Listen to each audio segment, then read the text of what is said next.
Assalamu alaikum warahmatullahi wabarakatuh. Muna mikwano janga bali eyo. Muite bannamwe sharinga wano tusake tufune tutandike. Sharinga n'omuntu wo tutandike mangu insha Allah.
Nsanyuse nnyo okubalaba abooluganda, nsanyuse nnyo nyini ddala.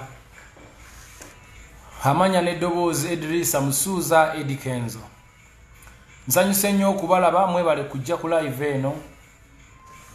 Era nsiimye nnyo Mukama ku lw'obulamu bwaffe nze nammwe baganda bange. Mukama wa kisa, alhamdulillah. Namusannyo mwenna abasiraamu once again. Salamu alaikum wa rahmatullahi wa barakatuh. Nina musako baganda bange abenzikiriza ez'enjawulo nti namwe mugamba mutya Mukama waffe yebazibwe. Yenze Idrisa Musuuza wamwe mukwano gwammwe muganda wammwe owa bulijjo. Olwaleero nzize nyambadde nga musajja musiraamu. Lwa nsonga nzikiriza mu ddiini ey'obusiraamu. Obusiraamu bunyambye nnyo okundrivinga mu nsi eno nga ntambulira ku Mukama Katonda Allah owekisa. Ntambula ne tasbiri yen buli wembeera, ntambula ne Quran yen buli wembeera. Mukalaba kali portable kubanga lyekkubo erindrivinga oba mwenfunira courage to do whatever I do. I put all my trust in God. Obaffe gwe tuyita Katonda mu lulimi Oluganda. Olwaleero ekindeese ensonga ze mumanyidde ddala nga mwe muli eyaka video akaliikinze amaka audio akaliikinze era ne kavaamu attention eyatuuse ku sseeyo. Nandibadde eyo ensonga eyokubiri be bantu mikwano gyange abadde bancontacting ab'enjawulo nga baŋŋamba ekigambo kimu nti sirika. Ekigambo ekyo sirika kyekyanzigyeyo kuba kyandaze nti tuli mu buzibu obw'amaanyi. Ensonga endala kwe kubanga nnyinnyonnyola abantu who I am, nzaani era nnyimiridde ku ki mu bulamu bw'ensi z'ensonga ezo nga 3 esooka ka video ka audio akalinkinze ey'okubiri abantu abangamba sirika asirise teyejjusa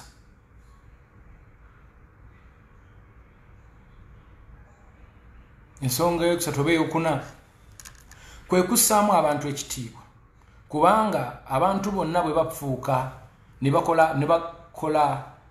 ne babeera attentive ku nsonga ng'eno ensi yonna nevaayo ne commentinga mu ngeri emu oba endala there is no way you can ignore.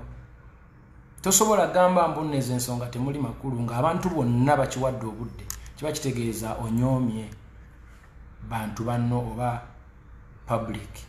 So nensalawo nveeyo ebigambo nno bineme kubanga binjogerwako bwogerwa wabula mbyeyogerere abagenda okunjogerako bakotinge mu byange mwe baba bajja version entuufu. Alhamdulillah, bismillah. Ntandika olunaku olwaliro njagala buli muntu alunotinga eddamu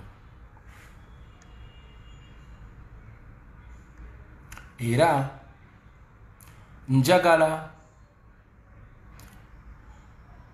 buli muntu ategere who I am and what I stand for. Njagala leero buli muntu ategere position gye nnyimiriddemu era gye nstandinzeemu ng'omuntu.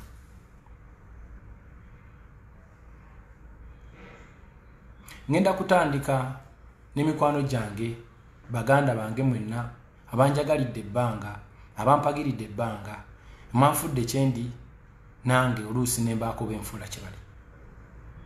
I cannot ignore you nenga akansirike sigenda kwogera kintu kyonna ku nsonga yakutte ku ggwanga lyonna. I have to speak up. I'm here. So banange kantandike ne nsonga ya ka voice note akagenze nga kasaturating abantu bonna nikagenda viral. Nja kusanyuka nnyo senga muba bakkakkamu ne mumpulirizaako then oluvannyuma ne munnyombesa oba ne mumpabula. Mbadde nsaba buli omu akkakkanye obusungu bwe abanyivu mukakkanye emotions nga nange bwe nakkakkanye mumpulirizeeko. Please listen to me. Bwe munaamala okumpuliriza then abasasulwa okuvuma musobola okugenda mu maaso naye n'abo ababadde bakwatiddwako ne muyomba oba ne muvuma olwakuba nti nomwanyiize mwate nsaba mubeere bakulu nnyo mu nsonga eno kuba njagala mukwate ne peeni mwogere muwandike ensonga ze ŋŋenda okwogera. Bwe mba nkozeemu ensobi napositinze ne mpita abantu abali intellectual oba abantu abakkakkamu mu mitima oba abantu abategeevu. Njagala okuwabulwa, njagala okukyusa ensonga y'okubeera nga tutambuza omutima oguyomba ogwevuma ogulwana tudde mu intellectual tusobole okuba nga we can challenge each other intellectually ng'abantu abategeevu era abaagaliza Uganda ebirungi. Nze mu Uganda muno bwe nazaalibwamu nyina ensonga. Mukama Katonda yalina ensonga lwaki saazaalibwa Zambia oba Malawi oba Tanzania nenzaalibwa Uganda Masaka nsobole okugatta ku Buganda ne Masaka ne Uganda okutwaliza awamu. Era ensonga lwaki ndi kyendi because I know where I came from and that's where I'm gonna go after all this. Gye bali nziika. Ngenda kwogera ebigambo bino nga sitidde nga neesigama ku ddaala ery'obusiraamu obutabuswaza. Ngenda kwogera mazima mbeerere. Ikurani endi wano. Nazaalibwa kwongera ku Uganda, saazaalibwa kutoola ku Uganda. Nkiddamu omulundi ogwokubiri. Nazaalibwa nyongere ku Uganda, saazaalibwa kutoola ku Uganda. Ntandika ne ka voice note. Omusajja yaliikinga voice note eyo atera nnyo okunkubira ne tunyumya ku busiraamu kuba musiraamu ne tunyumya ne ku politics kubanga ffenna tuli bakulembeze nze naawe alaba buli omu mukulembeze mu ngeri ye. Osobola okuba nga okulembera famire yo ne bw'oba tolina famire osobola okuba nga okulembera obulamu bwo. So ffenna tuli bakulembeze mu biti byaffe. so tunyumya nnyo ku bukulembeze naye bw'oba onyumya ku bukulembeze oluusi politics agiramu so tolina bw'oyinza kumwewala era tulina emboozi ezitugatta ne bannange bangi nnyo ab'enjawulo okuva mu bibiina eby'enjawulo nze nnyina mikwano gyange okuva mu buli kibiina ky'ebyobufuzi mu Uganda wano ate era nnyina mikwano gyange okuva mu independent abali independent with independent mind because I believe in freedom of speech. Tunyumya n'omusajja emirundi mingi ku bintu ebyenjawulo. Sometimes we disagree and I think most of the times we disagree but we remain friends kuba ffenna tuli basiraamu and we believe in Allah subhanahu wa ta'ala and we believe in God. Same as to other many people. Benjogera nabo sometimes we agree or we disagree. But we agree to disagree, and that's why I deal with them, because they're intellectuals, they are smart. Bamanyo nti no buntu no muntu. Voice note yoyo yagenda okujja nga ndi frustrated. Nga nyine ennaku ku mutima. Nga nyine obusungu bungi. Nze Mukama yantonda nga ndi short tempered. Obusungu bwange bujja mangu, ate obusungu bwange bugenda mangu. And I forgive so quickly. So, yagenda okunkubiranga nyina byendabye bwe nsinzira ku bizze binkolebwa mbutuufu navaako Bobi Wine. Naye nga y'omu ku bantu badayadi ba Bobi Wine nga nange bwendi. So bwe twogera bye twogera byonna eno call nali nkubira omuntu. I was calling someone. I was talking to a friend about our friend that we all love and support. Bobi Wine Kyagulanyi Ssentamu. I was talking to a friend and we were talking about a friend.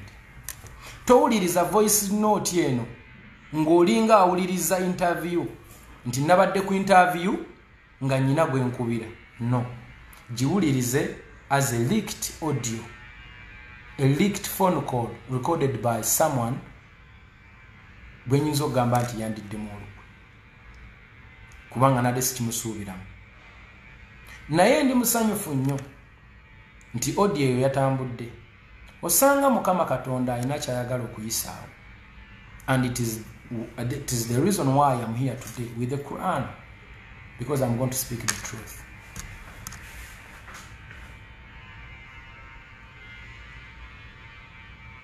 I really do respect Bobi Wine. Era naye akimanyi. Njagala nnyo Bobi Wine. Era naye akimanyi. Mu 2007 bwe nali ngenda okuyingira local karaoke competition ezateekebwa Straka Mwezi ne Rwamit Miles. Mu bayimbi bonna abajjudde Uganda nakwata nengenda nengula teepu ya Bobi Wine wendi. Nenkwata oluyimba lwe nagenda nenyimba mu competition. Mukama yannyamba.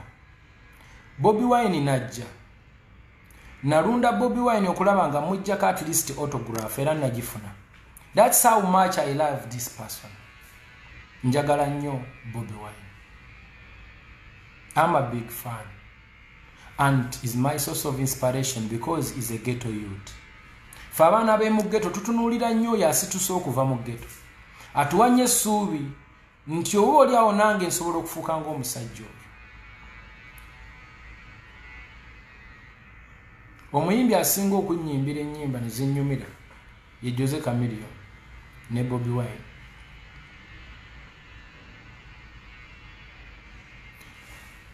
N'abalala bannyimbira ne zinnyumira nnyo but sometimes tuli bantu abalina choices olumu tutwagala abantu not because nti bayimba nnyo baki olwa stories zaabwe olumu ne tubaagala olw'empisa zaabwe olumu ne tubaagala olw'ebigambo byabwe. I really do love Bobi Wine and I'm so proud of Bobi Wine but I'm so disappointed and I feel betrayed olw'ensonga zisobola ate kubayingiriza nnyo deep ezo ezitanzijaayo kwogera nsonga ngezo ze nayogera mu ka audio. I cannot disrespect Bobi Wine.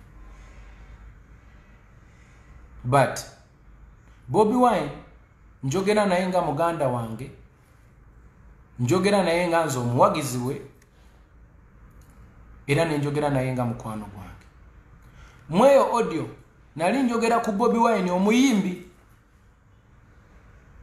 aganye okuwa ekitiibwa bayimbi banne ekimala, aganye okurecognizinga abayimbi banne mu biti byabwe mwe bagwa.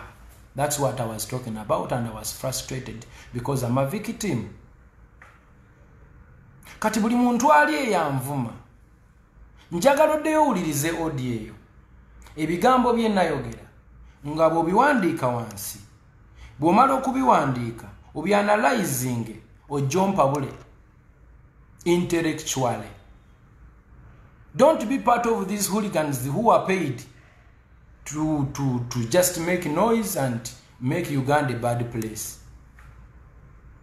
Beera kwomu ku bantu abalungi abaliwo okwongera ku Uganda, siso okugitoolako. Nze bwe nali ntandika okuyimba ennyimba nga zirwanirira Bobi Wine ne Uganda, gye ndowooza nti obwenkanya butono mu mitendera egimu. Teri yandagira ne Bobi Wine teyandagirako, wabula nakwatibwako ng'omuntu nensobola okufulumya obubaka obwo. Era njagala okubategeeza nti eyo yendowooza yange gye muwulira mu nnyimba. Naye ndi musanyufu nti Mukama yamblesinga n'omutwe guno. I agree to disagree. Sirina buzibu bwonna na Bobi Wine, but I was complaining ng'omuntu alumwa nti lwaki sifuna bwenkanya oba lwaki abayimbi bano mu biti byabwe tebasobola kuweebwa recognition emala ebaweesa kitiibwa, lwaki banafuyizibwa ng'ate tebasaana ekyo. That's what I was talking about. Engeri gye ndi short tempered nayiseewoko wennyina okukoma nenjogera oluusi ndowooza ebigambo ebyakanze eggwanga, naye ekyo tekijjaawo nti nabadde njogera ku muntu gwenjagala. And I'm proud of him, I'm proud of his movement, I'm proud of what he has done. At the same time, nsaba okubannyonnyola nti olutalo luno mmwe lwe muwulya n'obulumi bwennyina ku mutima tebwavudde leero. Abagoberezi bange abazze bangoberera ebbanga eddene mumanyi bulungi nnyo olutalo luno gye luvudde lugenda almost mu mwaka, ng'abantu bano banteeka ku pressure every day.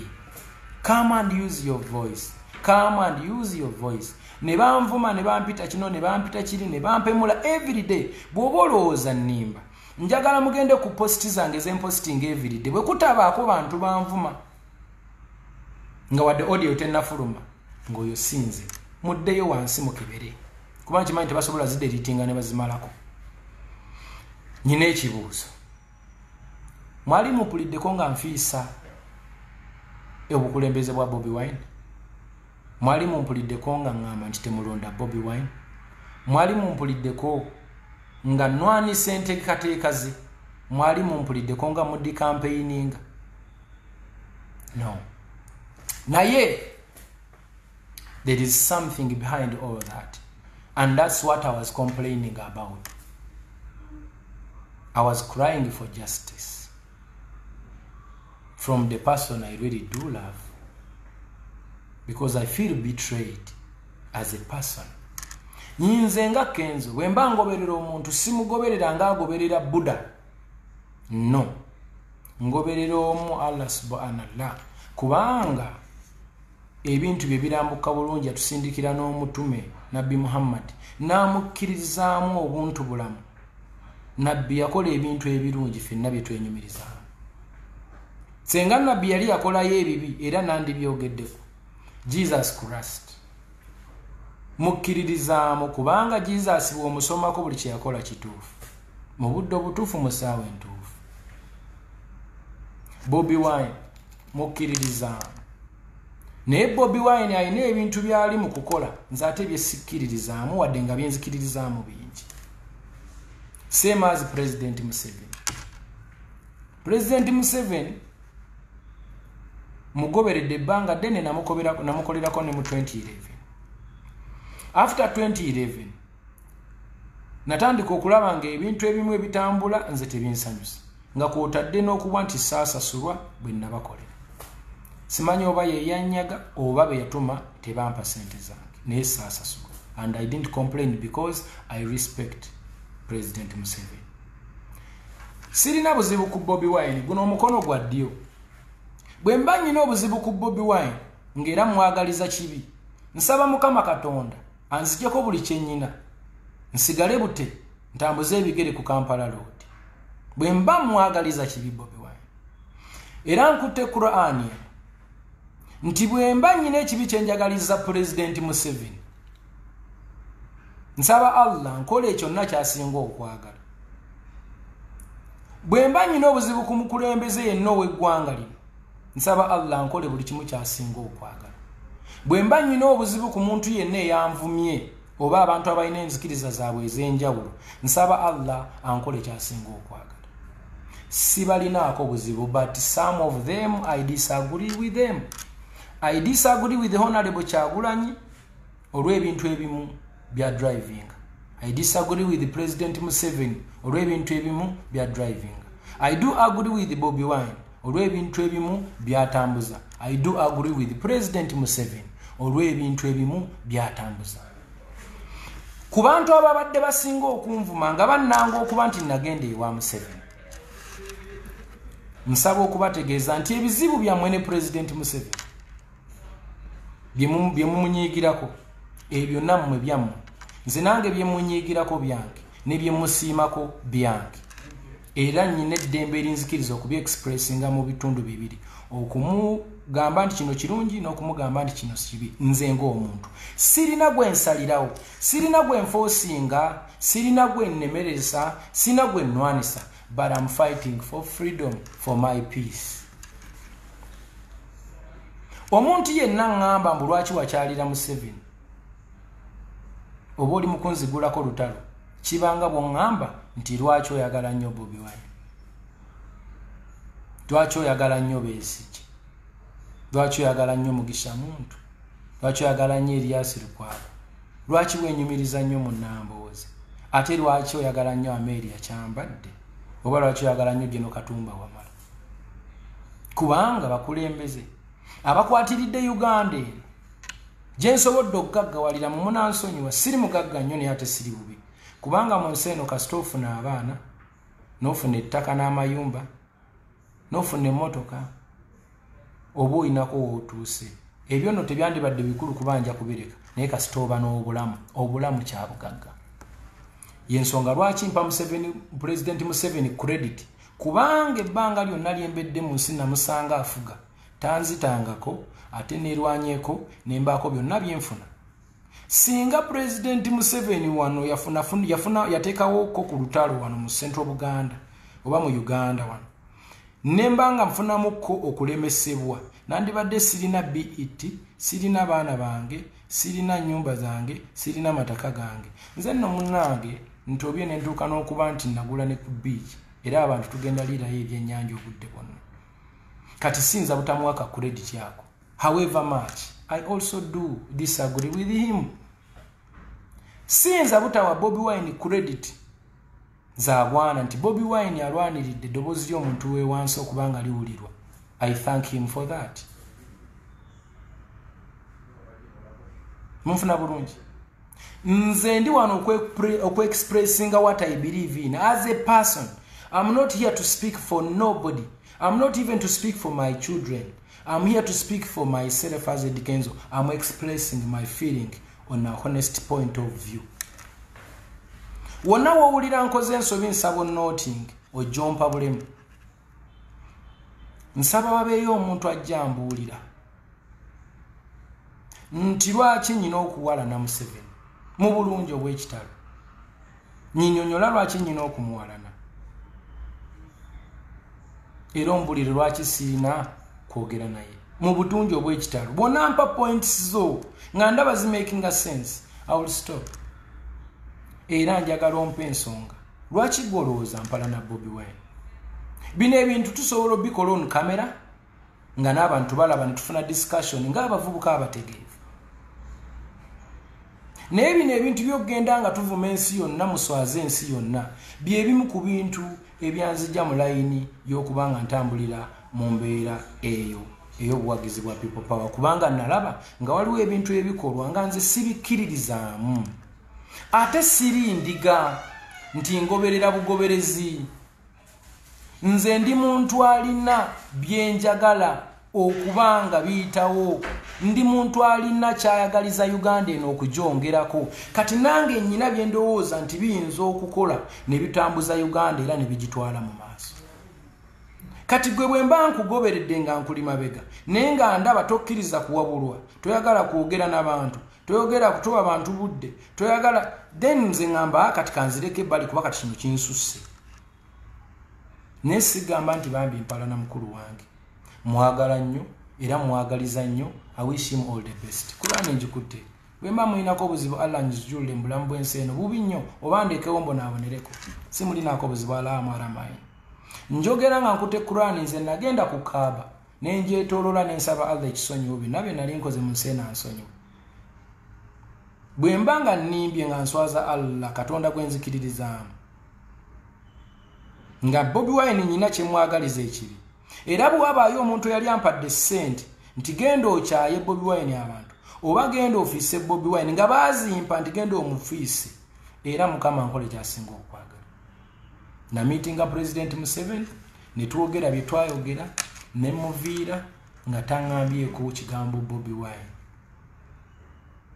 nayogera ku byange ebinkwatako ne industry ng'omuyimbi kuba nali ntutta award though nandisabye this time engeri gye nvumiddwa n'enkyayibwa abaagalwa bange abamu ampa obudde President Museveni oba asobola mubuulire ku mboozi eno gye mpiseemu era mubuulire lwaki embeera eri bweti senga anaaba mpadde omukisa alhamdulillah nandyagadde omunnyonnyola ekiri ku ground kuba nkimanyi era kye nandisabye ow'ekitiibwa Kyagulanyi ampite magere aŋambe Kenzo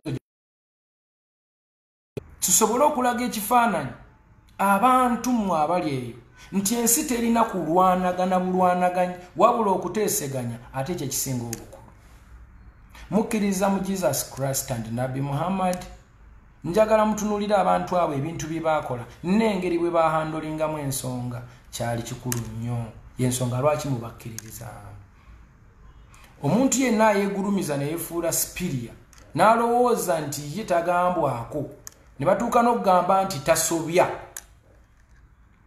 then nze ng'omu awo mba nzirako ebbali nze nno nsobya era nzikiriza nti ne bwe nayogedde okuva we natandikidde mpaka wano nandiba mistakes ze naakakola tezibalwa naye nsaba abantu abali eyo abatuufu abawuliriza nga baloola byenjogera bimakinga sense naye nga tebakkiriziganya nabyo nsaba mujje tu ajuwinge intellectual as intellectuals as smart people who are patriotic, people who wish good for their country. Tuogere ku bintu bino munyambe nange mbayambe tusobole okufuna solution. Ne tuli mu kuyomba, tuli mu kulwana, tuli mu kuwemola, tuli mu kuswaza ensi abaganda muswaza obuganda nga tetulina solution. We are just fighting. What are we fighting for? This is not even fighting for freedom, because if you don't have freedom of speech, then you don't have freedom. You have to let me speak my heart out. And then, nombulira chokola. After letting me open my mind, my mouth and my heart, and I express what I feel from the bottom of my heart, in that you can advise. But when you stop me from talking, you want to know what I'm thinking, and you are driving me to the wrong road. Oyagala kumbuza. Mukiriza abantu baveyo boogere kye balowooza nti kye balina okwogera. Then mujje mubawabule oba mu interakitinge bulungi tusobole okufunira eggwanga lino solution. Kubanga ffenna tukkirize, it is a mess right now. It is a mess.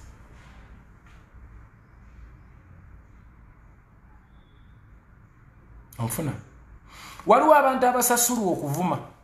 Abo bo mubaleke bagende mu maaso kuba ogwo mulimo gwabwe. It is a job, it is part of maybe the strategy. But I'm talking to the intellectuals, lawyers, young educated people from Makerere and different universities. You guys come out and speak up. Come and give your view. Don't keep quiet. Don't let the country fall just like this because you fear to be abused. Don't be intimidated by nobody. Come and give your view because this is your country. Njagala okuyita buli muntu ali yasirika nti bavuma nnyo. Jangu oyogere bakuvume nenga nawe tutegedde kyolowooza.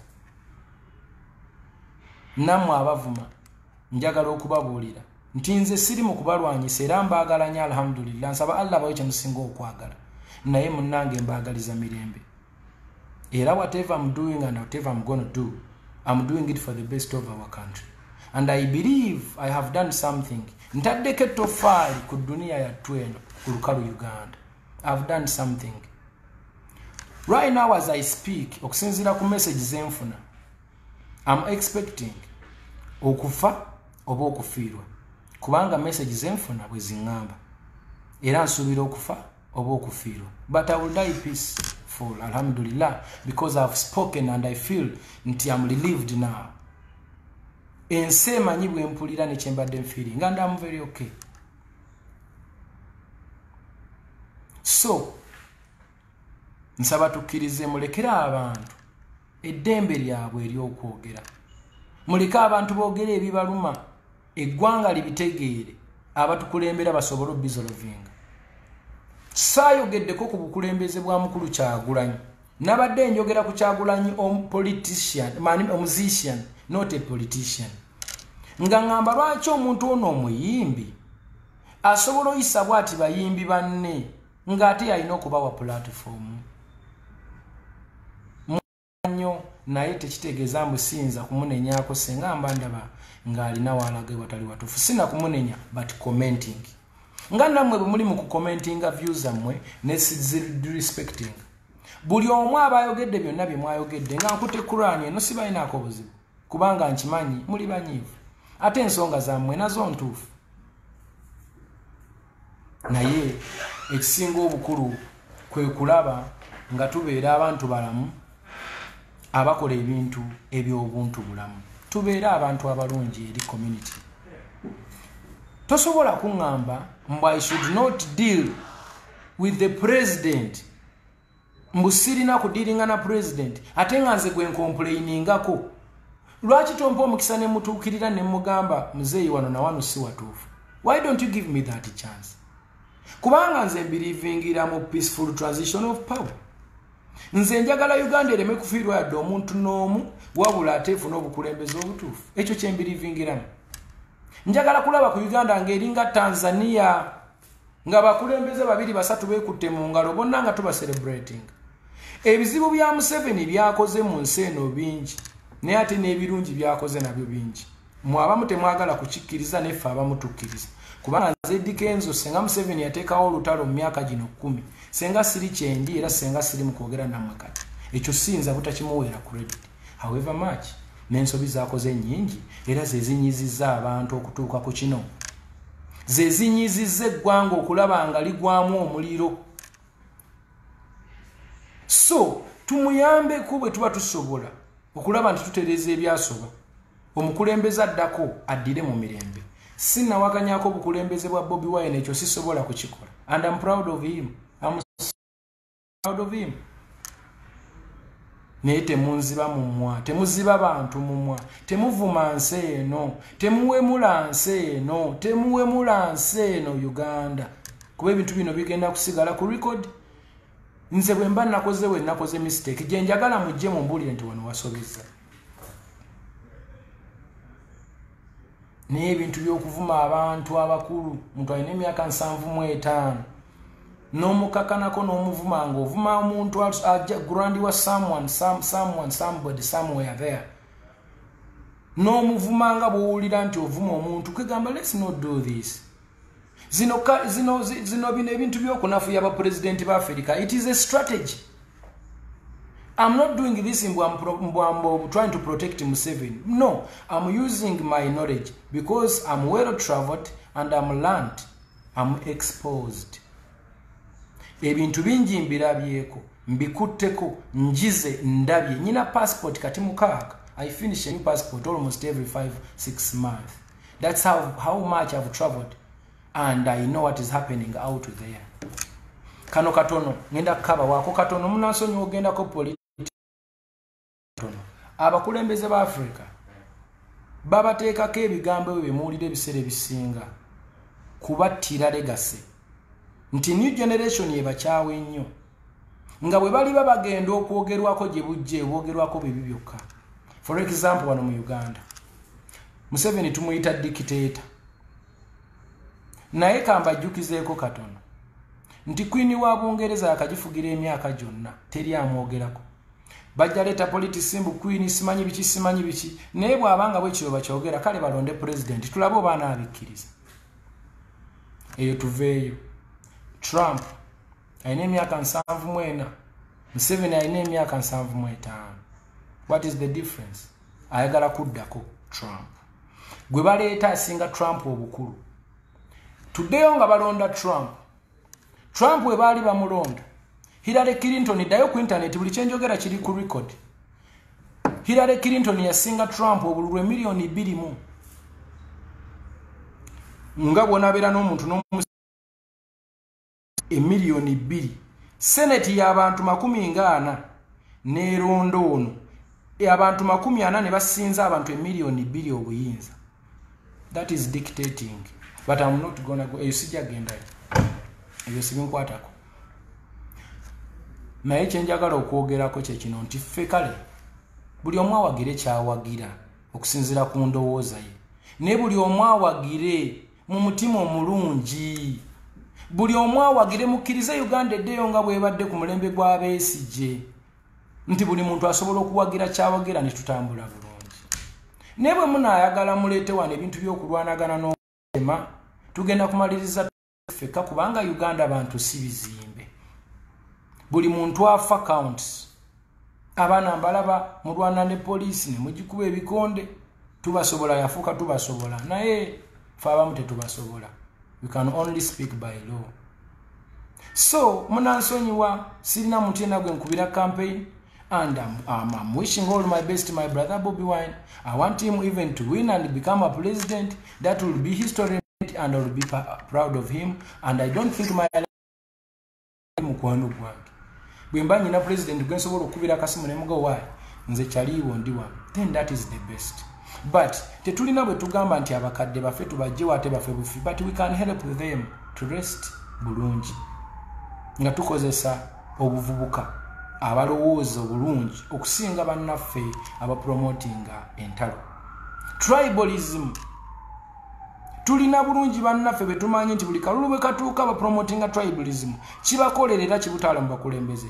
Neffe ababeera baawasa abantu betwawasa amakiga gaawukana, obwana busigala mu bbanga, abantu beetemera ku myenge, abantu beerwanisa, abantu beewalana, bizinensi zifa. Nze nfunye sente olwaleero this, let me be honest with you my people. So I'm not trying to brag. No, I'm being honest. Nze sente zonna zenfunye nzijje mu mawanga magatte. I'm one of abavubuka abatabo omulembe guno abaava ku nothing to something. Nga sente nzijja mu bantu balala bwe mpromotinga tribe emu oba bbiri, then mbasiri fair eri Mukama Katonda yampa omukisa ogwo. Banange nze saagala tribalism, ekyo nkyogeredde wano. I respect everybody, I love everybody.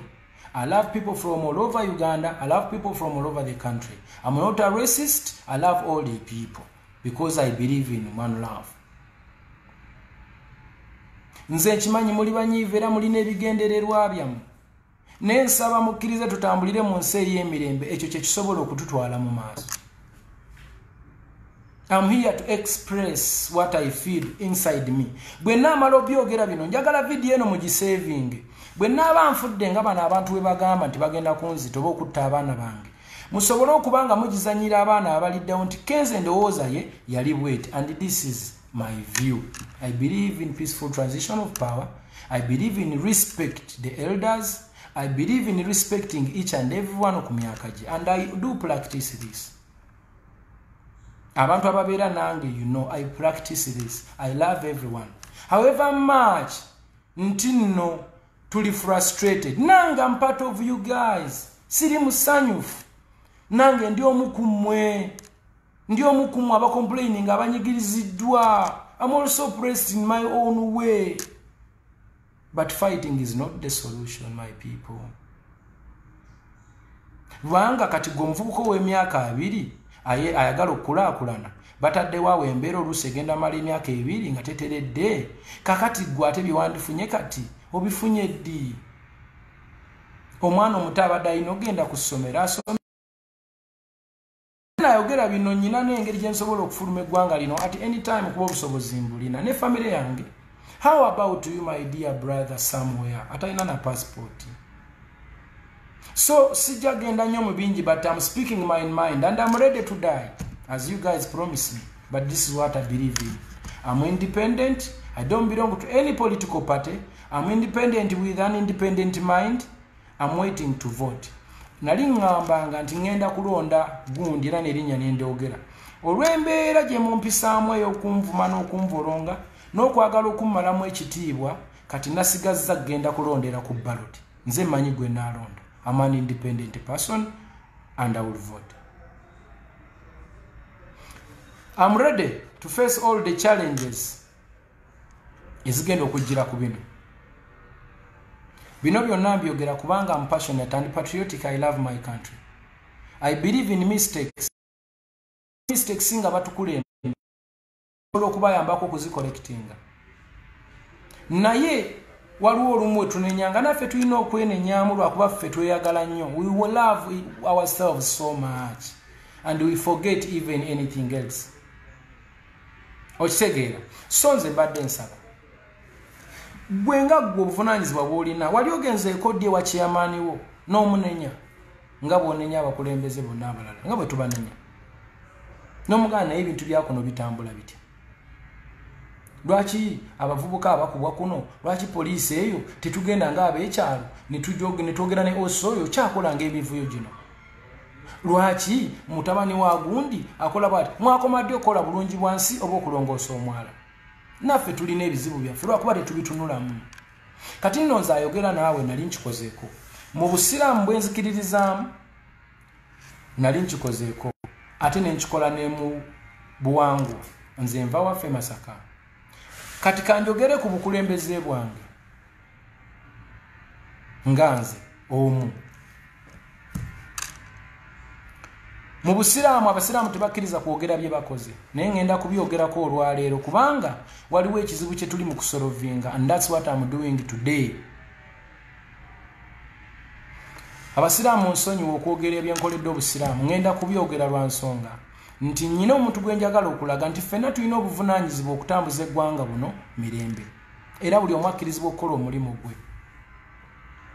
Siri mu byagamba mbu ate londo ono oba londo oli, no, ebyo byokulonda mbirekedde mmwe era no campaign nga nkulekedde mmwe, era buli muntu njagala alonde gwawulira nti yamusingira. Naye ebintu by'okwevuma, okuswaza ensi, okwettattana, okumalako abantu eddembe ly'obwogezi, ebyo mubireke bantu bange. Wakati nze gwe mugamba okutta ensi eno ngitaddeko ettoffaali. Nyina obwana bwange buto mugamba mugenda kubutta, naye lwaki tufuna enjogera eyo? Naye kyamukisa mulungi ndikoze video eno. I will die happy and very happy. Alhamdulillah. Era bwe nva wano ngenda genda e Masaka ndaga abantu nti bwe ndiba nfudde munteekanga wano kubanga kati kyenjolekedde, I think. But I'm happy. Nze nagenda ewaffe mukyalo kati njogera ku bukulembeze obwange kubanga I don't need to be in parliament to help my people. No, I only need to be myself, the original me, and I help my people. Nava wano nengenda mukyalo. Nyina we nasooka nengula yiika 2 era we naziika muzeeyi wange. Emyaka bwe gyetooloola 2 kyafuuka ekibuga. Nengamba wano sijaawo. Nfuna nengenda ku ssaza nengulawo yiika 2. Nembalamu nga yiika 2 ziyinza obutamala olw'abantu bembeera nabo abangi n'ebirala. Ate nga nawo ndaba mu myaka nga 2 kiyinza okubeera ekibuga. Neeyongerayo mu kyalo nembako wengula awantu ewaneneko. Bwe natuuka mu kyalo, ekyalo kyaffe bakiyita Kijumbula.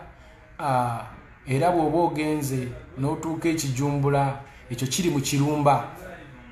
bajja kubuulira nti Kenzo ewuwe wali era we muli nteeka senga bino byonna biba bitambudde bubi oba bulungi alhamdulillah nze siri wano kubeerawo forever.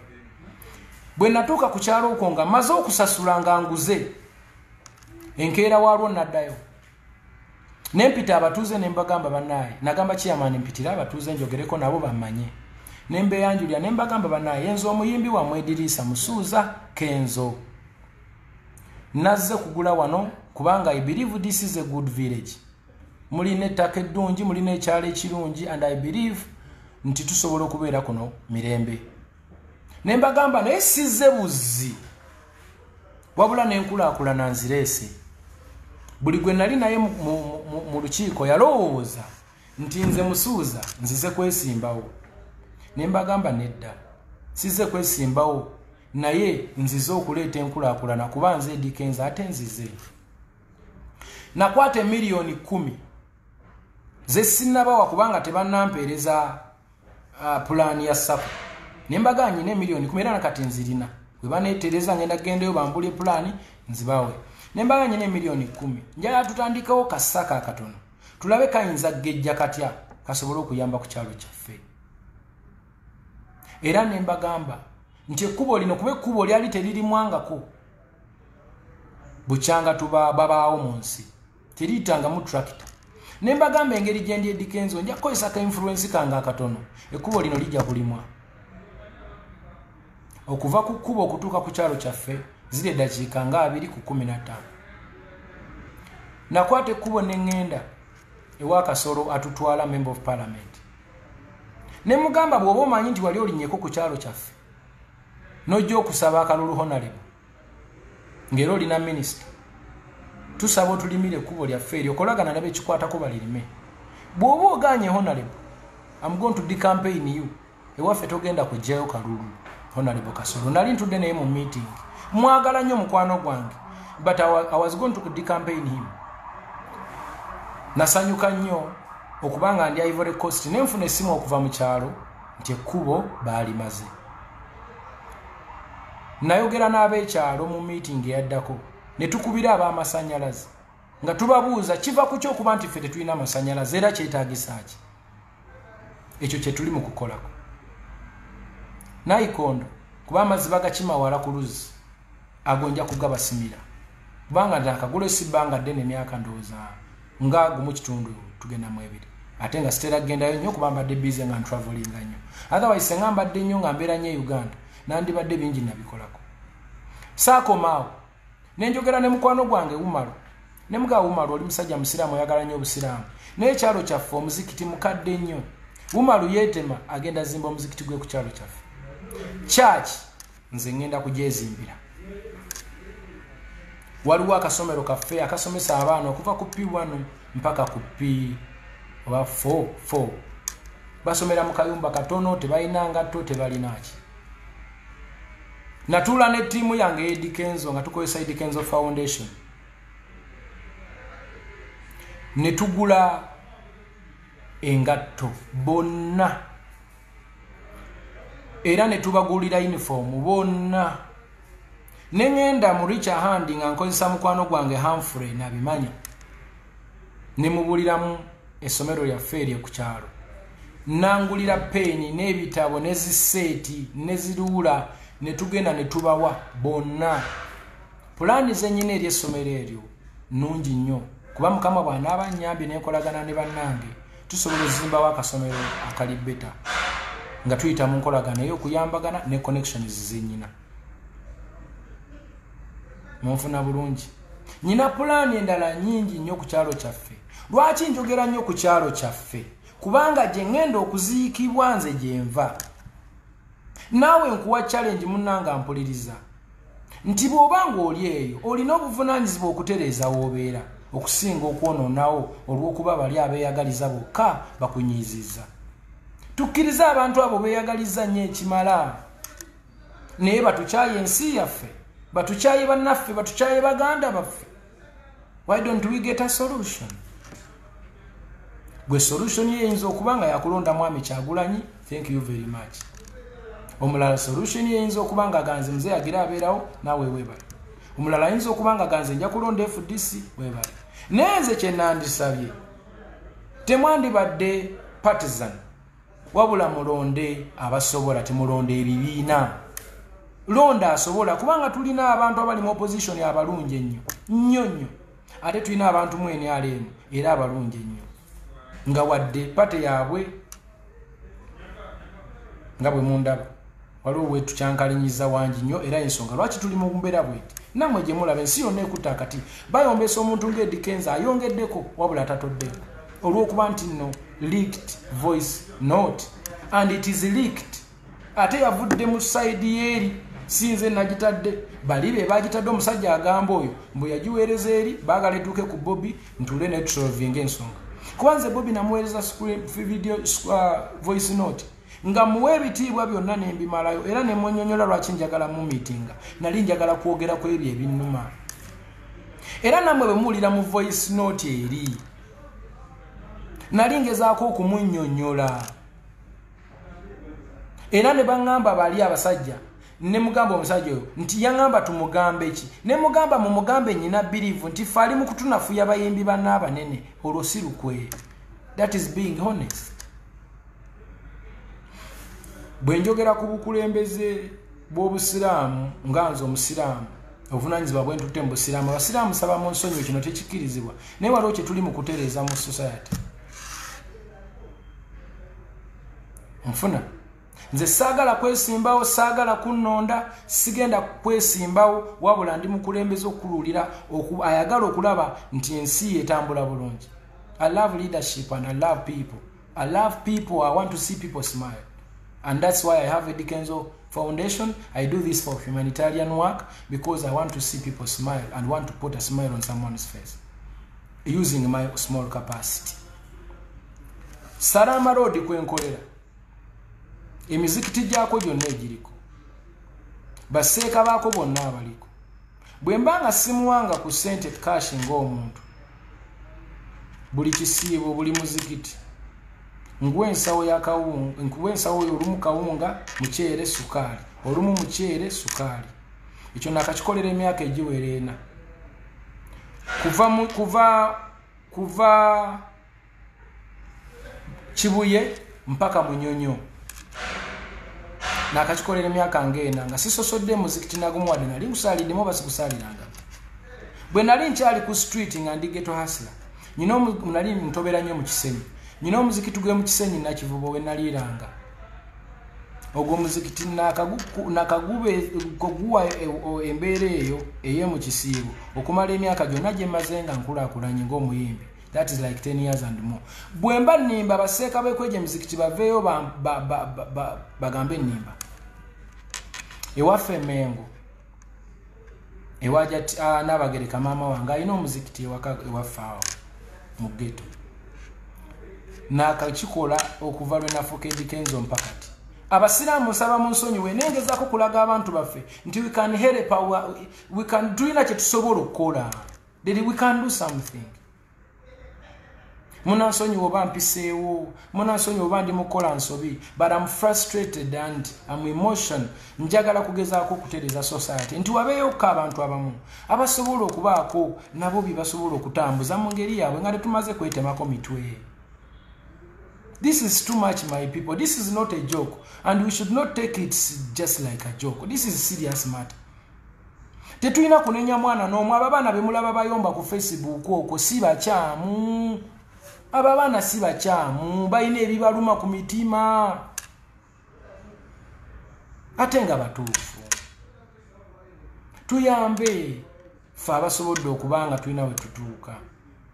Tuleme kwonoona Uganda eno tugireke nga ntuufu.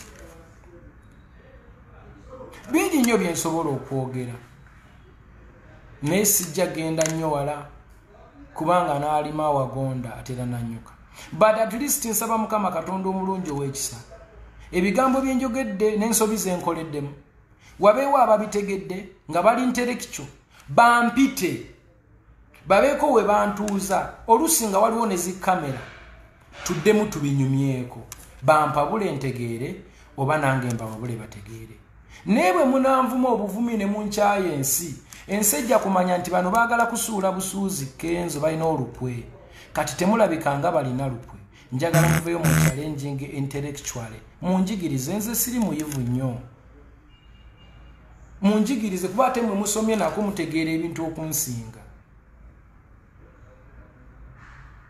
nebwe munaagamba nti mugenda kunnyanika mu nsi yonna nga lwendowooza yange nga nze Eddie Kenzo mugenda kuba mwonoona ggwanga kubanga Kenzo bwe munaamutta teriyo Kenzo mulala kyentuusiza ku Uganda ne kyekituusaako teri agenda kukikola not even my kids me I am me and I'm standing on my 2 feet to be myself me I'm Eddie Kenzo I'm here to add on ndi wano okwongera ku Uganda so kugitoolako byonna byenjogedde nga tebimaking a sense mu mutwegu nkusaba ompite obimbuulire nsindikira message tubyajuwingeko nyambo beko wontuzo nyinyonyola embitegeere mbuulira lwaki nyina okulonda candidate wo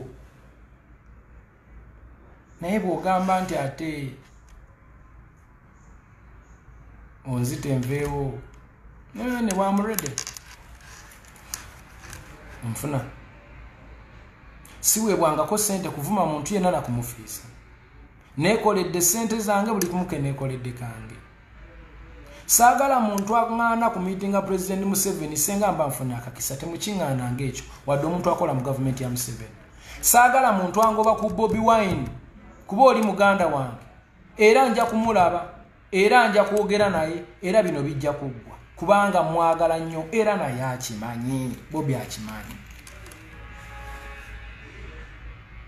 nsaba nebaze Mick Wine webale kuba musajja webale nnyo nsaba nebaze Nubianiri webale kuba musajja webale kunnyambako ne twogera John manager wa Bobi era mga mutowe nsaba nebaze Hildaman Doctor webale nnyo okutuukiriza obuvunaanyizibwa nsaba nebaze mikwano gyange mwenna ab'enjawulo Bafaadi bani MC Moze atabali luno n'abalala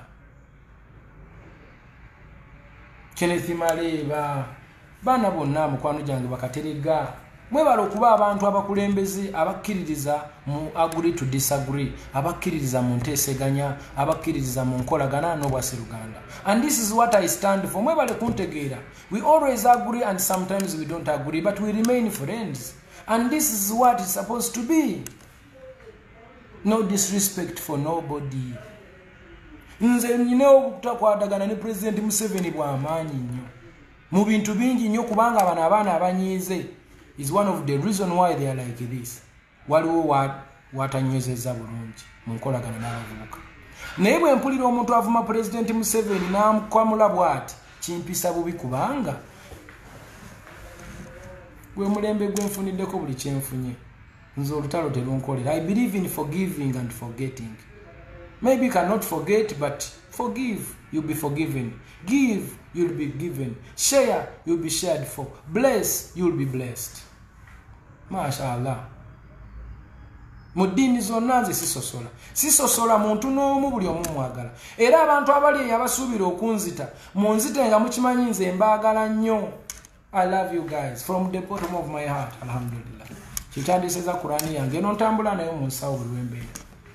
Era kyanyamba zangu omusiraamu okubalaga nti no byenjogera mbyogeranga nze kuba bwe nafa bagenda kunziika bwenti ng'omusiraamu.